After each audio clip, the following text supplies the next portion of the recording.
Hello दोस्तों, कैसे हैं? उम्मीद करता हूं कि आप अच्छे होंगे और अपने टाइपिंग प्रैक्टिस को जारी रखे हुए होंगे। तो आज का जो वीडियो का टॉपिक है वो बेल्ट्रॉन डिओ टाइपिंग से रिलेटेड है ना? कि किस टाइपिंग ऐप्स पर आप टाइपिंग प्रैक्टिस को करें, है ना? तो देखिए, बहुत सारे टाइपिंग ऐप्स है। तो वीडियो चालू करने से पहले मैं राजीव कुमार आप सभी का स्वागत करता हूं आपके अपने चैनल राज टाइपिंग सेंटर में। तो आज का जो विषय है वो है कि किस टाइपिंग ऐप्स पे करें, है ना? तो बहुत सारा टाइपिंग ऐप्स है, जैसा कि मैं आपको डिस्प्ले पर यहाँ दिखाता हूँ। तो वीडियो पर बने रहिए और देखिए यहाँ पे मैं थोड़ा सा जूम कर देता हूँ इसको ताकि आपको दिख सके।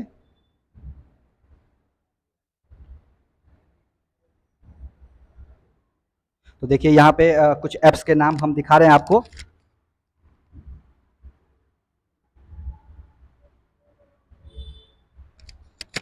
तो देखिए यहाँ पे जो सबसे पहला नंबर जो देख रहे हैं वो है सोनी टाइपिंग ट्यूटर, है ना? और दूसरा जो है वो है JR टाइपिंग ट्यूटर और एक है महेश टाइपिंग ट्यूटर। ठीक है, तो आप तीनों में से किसी का भी इस्तेमाल कर सकते हैं, लेकिन जो सोनी टाइपिंग ट्यूटर है वो बेल्ट्रॉन डिओ 2024 के लिए बेस्ट है, क्योंकि 2019 में जो बेल्ट्रॉन डिओ टाइपिंग का जो इंटरफेस था वो मिलता जुलता था सोनी टाइपिंग ट्यूटर के इंटरफेस से। ठीक है, इसलिए मैं सजेस्ट करूंगा कि आप अगर टाइपिंग प्रैक्टिस कर रहे होंगे तो सोनी टाइपिंग ट्यूटर पे करना आपके लिए ज़्यादा ही अच्छा रहेगा। और तो देखिए, अगर आपके पास कंप्यूटर नहीं है और अगर आप मोबाइल से कर रहे हैं और ऑनलाइन टेस्ट देना चाहते हैं तो उसके लिए भी देखिए यहाँ पे RKC नवादा है और ऑनलाइन बाबा है, आप इस पर भी जाके कर सकते हैं। और दूसरी बात कि सोनी टाइपिंग ट्यूटर ने इस बार बहुत ही बेहतरीन आपको सुविधा दे दिया है कि अगर आपके पास लैपटॉप नहीं है और आप चाहते हैं कि मोबाइल में सोनी टाइपिंग ऐप्स को इंस्टॉल करें, ठीक है, तो उसके लिए भी आप इसको परचेस कर सकते हैं। आप इसके वेबसाइट पर जाइएगा, है ना? तो आप मोबाइल के लिए सोनी टाइपिंग ट्यूटर को परचेस कर सकते हैं। दूसरा कि जैसे मैंने बताया कि ऑनलाइन के लिए है RKC नवादा और ऑनलाइन बाबा, उसी तरह अगर आप सोनी टाइपिंग ट्यूटर को परचेस करते हैं तो सोनी टाइपिंग ट्यूटर में भी आप ऑनलाइन एग्जाम दे सकते हैं टाइपिंग का। ठीक है, तो देखिए मैं दिखाता हूँ आपको सोनी टाइपिंग ट्यूटर का इंटरफेस कुछ इस तरह का रहता है ना? तो देख रहे हैं यहाँ पे आपको इंटरफेस इसका दिख रहा है। सेम इंटरफेस आपको एग्जाम में भी रहेगा। जैसे कि देखिए मैं यहाँ टेस्ट वाला लगाता हूँ, तो देखिए ये आपका इंटरफेस है। तो देखिए इसी तरह से आपको वहाँ पे हाईलाइट रहेगा। लेकिन मैं फिर कहूँगा, मैंने अपने पिछले वाले वीडियो में बोला था कि अगर आप टाइपिंग प्रैक्टिस कर रहे हैं तो 2019 में बेल्ट्रॉन के द्वारा टाइपिंग का लिंक प्रोवाइड किया गया था।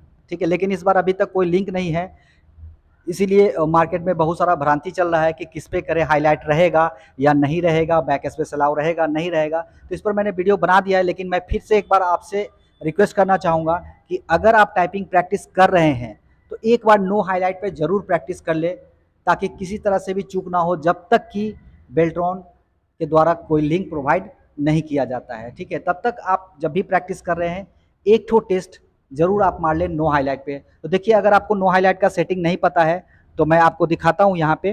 जैसा कि अभी यहाँ पे हाईलाइट दिख रहा है और यहाँ पे इसके दाहिने साइड में सारे सेटिंग्स दिखते हैं।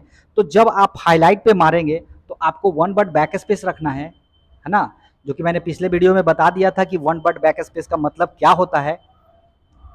और यहाँ देखिए लिखा हुआ है वर्ड प्लस इरर हाईलाइट।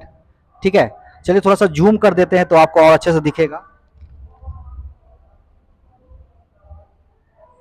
ठीक है, तो देखिए यहाँ पे लिखा हुआ है वर्ड एरर हाईलाइट और यहाँ लिखा हुआ है नो हाईलाइट। ठीक है, तो आपको ध्यान क्या देना है कि जब आप हाईलाइट पे मारेंगे तो ये दोनों आपका क्लिक रहेगा, सो स्क्रॉल बार और ऑटो स्क्रॉल। अब देखिए यहाँ लिखा हुआ अप्लाई वर्ड लिमिट। ठीक है, तो इस पे अप्लाई नहीं करना है ना?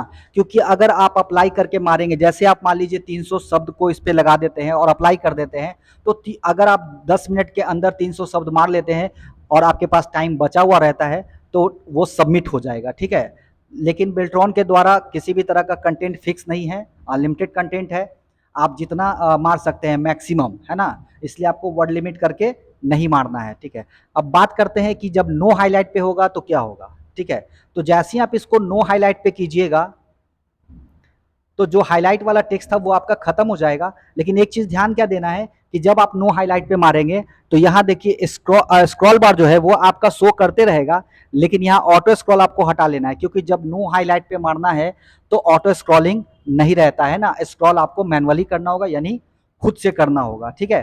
तो देखिए जैसे ही आप, अब इसका नियम क्या है कि जब से यहाँ तक मार लिए हैं तो फिर आपको देखिए यहाँ पे क्या है, पॉइंट भी दिया हुआ है। बहुत सारे विद्यार्थी क्या करते हैं, इस पॉइंट के थ्रू स्क्रॉल करते हैं, तो ऐसा नहीं करना है क्योंकि वहाँ पे पॉइंट डिसेबल रहता है ना।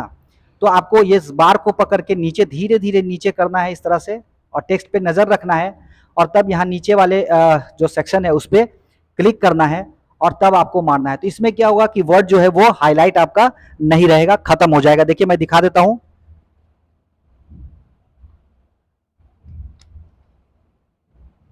तो देखिए यहाँ पे पहले जो था वो हाईलाइट था,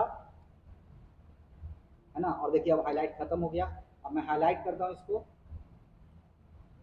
तो देखिए यहाँ पे हाईलाइट आपका हो गया, है ना। तो देख रहे हैं सेम इसी तरह का इंटरफेस आपका रहेगा एग्जाम में भी, लेकिन आप एक बार थोड़ा सा नो हाईलाइट का भी प्रैक्टिस कर ले। और जो सबसे महत्वपूर्ण बात है कि किसी तरह का एक्सपेरिमेंट अपने टाइपिंग में ना करें तो ज़्यादा बेहतर है। अब एक्सपेरिमेंट करने का मतलब है जैसे कि बहुत सारे विद्यार्थी एक दूसरे को कह देते हैं कि देखो ऐसे करो, है ना, हाथ को ऐसे रखो, हाथ का पोजीशन ऐसे रखना है ना, इसको ऐसे मारना है। तो इस तरह का कोई भी ना करें आप, क्योंकि आप अब लर्निंग पीरियड खत्म हो चुका है आपका, आप टेस्ट पीरियड में है ना, यानी टेस्ट दे रहे हैं। तो टेस्ट देने के दौरान आप जैसे हाथ चलाते हैं, जिस तरह से आप प्रैक्टिस कर रहे हैं, उस प्रैक्टिस को जारी रखिए, ठीक है। किसी तरह का इसमें बदलाव ना लाइए तो ज़्यादा अच्छा है। बस क्या कीजिए, ड्यूरेशन बढ़ाइए। अगर आपका स्पीड थोड़ा सा इंक्रीज ना हो रहा है तो 1 घंटा की जगह 2 घंटा प्रैक्टिस कीजिए, 3 घंटा कीजिए, 4 घंटा कीजिए, लेकिन किसी तरह का बदलाव आप नहीं कीजिएगा, ठीक है। क्योंकि जैसे ही आप बदलाव करेंगे तो थोड़ा सा दिक्कत आपको आ जाएगा, ठीक है। तो आज के वीडियो के लिए इतना ही। अगर मेरा ये वीडियो आपको अच्छा लगे और इससे कुछ जानकारी आपको लगे कि मिल रही है, तो प्लीज़ मेरे वीडियो को लाइक और शेयर करना ना भूलें, और साथ ही साथ कमेंट सेक्शन में ज़रूर लिखें कि आपको फ़ायदा हो रहा है या ना हो रहा है ना। और जो यूज़र मेरे नए हैं, जिन्होंने अभी तक मेरा चैनल सब्सक्राइब नहीं किया है, तो प्लीज़ मेरे चैनल को सब्सक्राइब कर ले, ठीक है। चलिए, तो आज के लिए इतना ही वीडियो में, और लगातार प्रैक्टिस जारी रखिए। तब तक के लिए धन्यवाद।